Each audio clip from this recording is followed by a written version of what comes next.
এমন একটা ফর্মুলা যেটা মেনে চললে আমরা আমাদের জীবনের যে কোনো লক্ষ্য অর্জন করতে পারবো। আজকে আমরা সেটা নিয়ে কথা বলবো ইনশাআল্লাহ। যে ফর্মুলাটার নাম হইল প্রফেটিক প্রোডাক্টিভিটি ফ্রেমওয়ার্ক। সো এই যে ফ্রেমওয়ার্কের কথা আমরা বলেছি, এখানে মূলত 3টা উপাদান আছে।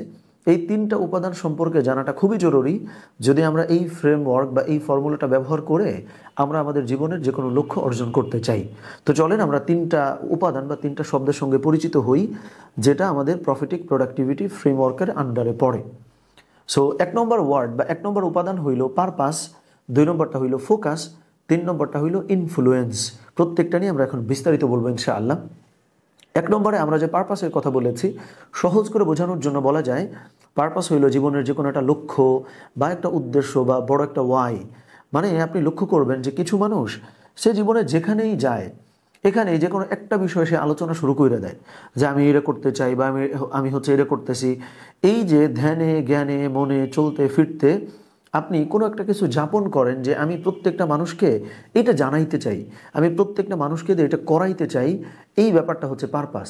সো আমি একটা খুব সুন্দর উদাহরণ দিই যেটা বোধহয় আমরা সবাই বুঝবো, এবং ওই উদাহরণের মধ্যে আমরা আমাদের ফ্রেমওয়ার্কের যে 3টা কথা বলছি না, পারপাস, ফোকাস অ্যান্ড ইনফ্লুয়েন্স, 3টা ব্যাপার খুব সুন্দর করে চলে আসবে।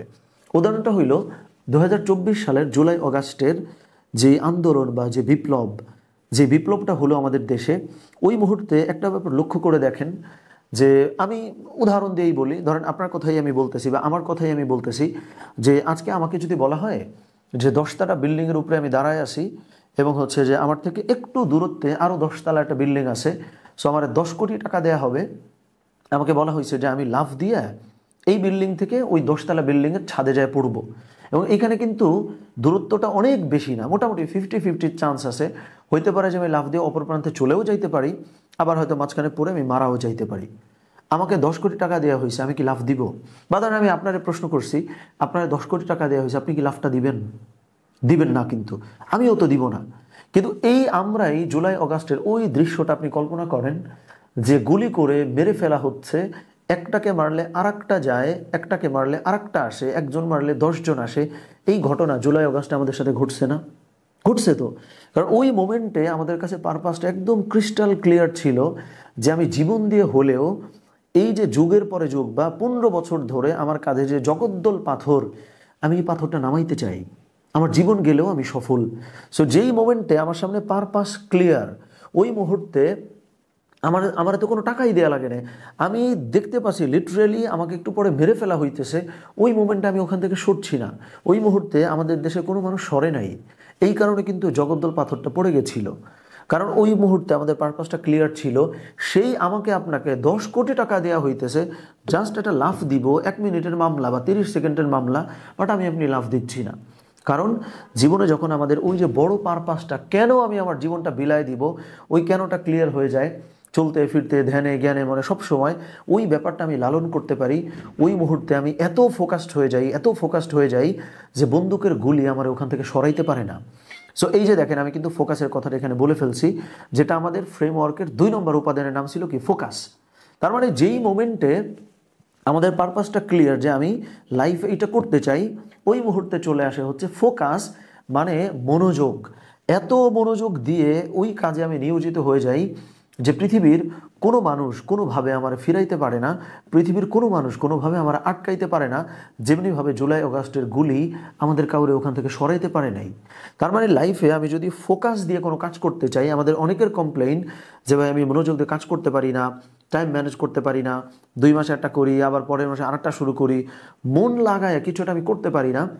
আমাদের সবথেকে বড় প্রবলেম কিন্তু এইটা না যে আমরা মনোযোগ দিয়ে কাজ করতে পারি না, আমাদের সবথেকে বড় প্রবলেম হচ্ছে ওইটা যে আমাদের লাইফে বড় কোনো ওয়াই নাই, বড় কোনো পারপাস নাই। কারণ ওইটা থাকলে বন্দুকের গুলিও তো আমার সরাইতে পারে না, সামান্য মোবাইল ফোন আমার কেমনে আমার কাছ থেকে তুলে ফেলে যে আমি মোবাইল নিয়ে সময় নষ্ট করতে শুরু করে দিই। তাহলে 2 নম্বর আমাদের ফ্রেমওয়ার্কের 2 নম্বর এলিমেন্টের নাম বা উপাদানের নাম কি বলছি আমরা? ফোকাস। তাহলে ফোকাসটা পাওয়ার জন্য পারপাসটা ক্লিয়ার থাকা কি জরুরি। 3 নম্বরটা এবার, যেটাও আমরা জুলাই অগাস্ট দিয়ে বুঝবো ইনশাআল্লাহ, 3 নম্বরটা হলো ইনফ্লুয়েন্স। দেখেন, এই যে তখন আমরা যে বড় পারপাস নিয়ে রাস্তায় নেমে পড়েছিলাম, গোটা জাতি রাস্তায় নেমে পড়েছিল, ছাত্র জনতা, বিপ্লবী জনতা সবাই নেমে পড়েছিল। ব্যাপারটা এরকম যদি হইতো যে মাত্র 5 জন নামছে আর কেউ নামতেছে না, তাহলে কি আসলেই আন্দোলনটা সফল হইতো? হইতো না তো। আপনি লক্ষ্য করেন যারাই প্রথম দিকে নামলো তারা ইনফ্লুয়েন্স করছিল বা প্রভাবিত করছিল অন্যান্যদেরকে, এবং তারাও প্রভাবিত হয়ে রাস্তায় নেমে আসছিল। যেমন একদম শুরুর দিকে তো আমি নামি নাই, আমি আপনি অনেকেই কিন্তু শুরুর দিকে নামি নাই, কিন্তু যারা প্রথম সারিতে একদম প্রথম দিকে নামছিল, এই যে নামতে নামতে, যেমন আমি আবু সাইদ ভাইয়ের কথা যদি বলি, তিনি শাহাদাত বরণ করছেন। এই শাহাদাত বরণ করাটা কিন্তু গোটা জাতিকে ইনফ্লুয়েন্স করছে বা প্রভাবিত করছে রাস্তায় নেমে আসার জন্য, ওই জগদ্দল পাথরকে ক্ষমতা থেকে নামিয়ে ফেলার জন্য। তার মানে যেই মোমেন্টে আমার লাইফের পারপাসটা আমার ক্লিয়ার হয়ে গেছে, যেটা আমার ক্যারিয়ারে হইতে পারে, প্রফেশনাল লাইফে হইতে পারে, পার্সোনাল লাইফে হইতে পারে, যেই মুহূর্তে আমার পারপাসটা ক্লিয়ার, ওই মুহূর্তে আমি কি একদম ফোকাসড হয়ে গেলাম, মাঠ থেকে কেউ আমারে সরাইতে পারে না, আমি বদ্ধ রুমে টানা কাজ করে যাচ্ছি, কেউ আমার কাছ থেকে তুলতে পারতেছে না। এবং যখন কাজ করতে করতে এমন একটা ফেজে চলে যাই আমি, তখন গোটা জাতিকে আমি ইনফ্লুয়েন্স করি, গোটা জাতিকে আমি প্রভাবিত করে ফেলি, গোটা জাতিকে আমি লিড দেই, আমি যে লক্ষ্যটা নিয়ে মাঠে নামছি ওই লক্ষ্যটা অর্জন করানোর জন্য।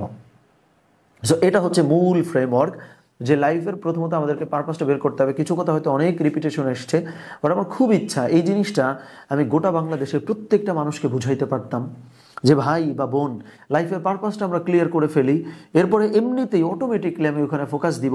আর যখন আমি ওটাতে ফোকাস দিয়ে কিছু একটা বিল্ড করে ফেলবো, বানায় ফেলবো, তখন অটোমেটিকলি প্রত্যেকটা মানুষ কিন্তু প্রভাবিত হইবে আমার ওই জিনিসটা কেনার জন্য, আমার ওই জিনিসটা পৃথিবীতে ছড়ায় দেওয়ার জন্য, আমার ওই জিনিসটা গ্রহণ করার জন্য। কিন্তু আমার যদি পারপাসই ক্লিয়ার না থাকে, আমার ফোকাসও ক্লিয়ার হবে না, আর আমি কাউরে ইনফ্লুয়েন্সও করতে পারবো না। হয়তো আমি হাহুতাশ করবো যে এত কিছু করতে চাই, কিছুই তো করতে পারি না। তো এটা হচ্ছে মূল। আমরা প্রফিটিক প্রোডাক্টিভিটি এই শব্দ নিয়ে আরও প্রচুর আলোচনা করব। এই ব্যাপারের বা এই যে আমরা যে টার্মের সঙ্গে একটু পরিচয় করাই দিলাম, প্রফিটিক প্রোডাক্টিভিটি, এই সিরিজের প্রথম ভিডিও হচ্ছে এটা, যে ফ্রেমওয়ার্কের সঙ্গে আমরা পরিচয় করাই দিলাম, যে লাইফের যে কোনো কিছু যদি আমরা অর্জন করতে চাই, আমাদেরকে পারপাস ক্লিয়ার হইতে হবে, ফোকাস খুঁজে বের করতে হবে। পারপাস হইলেই ফোকাস চলে আসে। ফোকাস মানে কি? মনোযোগ দিয়ে কাজ করা। পারপাস মানে কি? জীবনের উদ্দেশ্য। আর এই দুইটা যখন হয়ে গেছে, তখন আমরা এমনিতেই সবাই প্রভাবিত করতে পারবো। আমার লাইফের ওই জিনিসটা সবাই আমরা অর্জন করতে হেল্প করবে ইনশাআল্লাহ। আল্লাহ সুবহানাহু ওয়া তাআলা আমাদের সকলকে এই যে প্রফিটিক প্রোডাক্টিভিটি ফ্রেমওয়ার্ক বা ফর্মুলা, এইটার যে তিনটা উপাদান আমরা বলছি, এই তিনটা উপাদান একদম ক্লিয়ারলি পাবার এবং লেগে থাকার তৌফিক দান করেন। আমিন। আসসালামু আলাইকুম রহমতুল্লাহ।